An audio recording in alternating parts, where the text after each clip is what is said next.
So welcome back.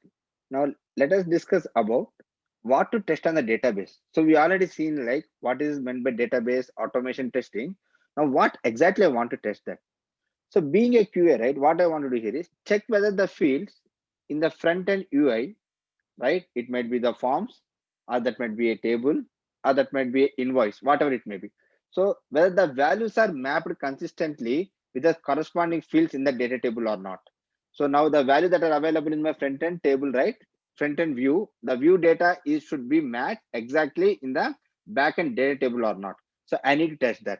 So typically, right, this mapping information is defined in your requirement documents. So how I'm going to get that?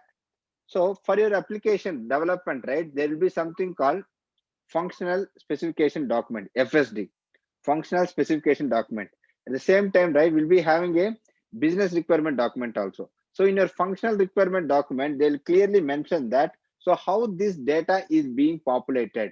So from which service you're going to get the data, from which table you're going to get the data. So all these inline detail are available in this documents, be it be like FSD or your business requirement documents. That will be information that is going to be available.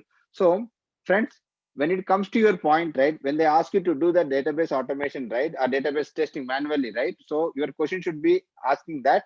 So, could you please provide me the information from which table I'm getting the data to which field on the application I'm going to map the data. So, this information being a QA, we have to raise this question. So, keep that in mind. So whenever certain action is performed in the front end of an application, a corresponding CRUD operation will get invoked in the backend. So what do you mean by CRUD? So CRUD is nothing but create, retrieve. Retrieve is nothing but read, update, and delete. So these are the four basic operations that we use to perform. So what is meant by create?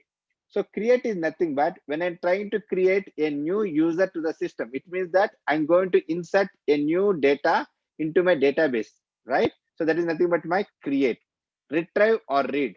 So we used to do some such operations, search by such employee by name, such employee by ID, such employee by description, right? By role. So how can I do that? So I can able to go and do my search. Search is nothing but we need to retrieve the data. If there are results matching for your search criteria, you'll get the data out. Else we'll be getting as no data found. Update. So we used to get if you are going to be an admin role, right? We'll go and edit that person, right? I want to update some age or I want to update my salary. So how can I do that, right? That is going to be achieved by using your update query.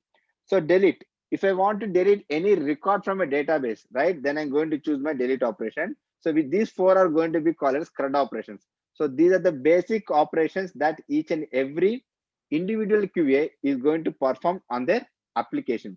So now being a QA, right, I have to check if the right action is invoked on the right table and the right field is getting affected or not, and the number of rows that are getting affected on the table.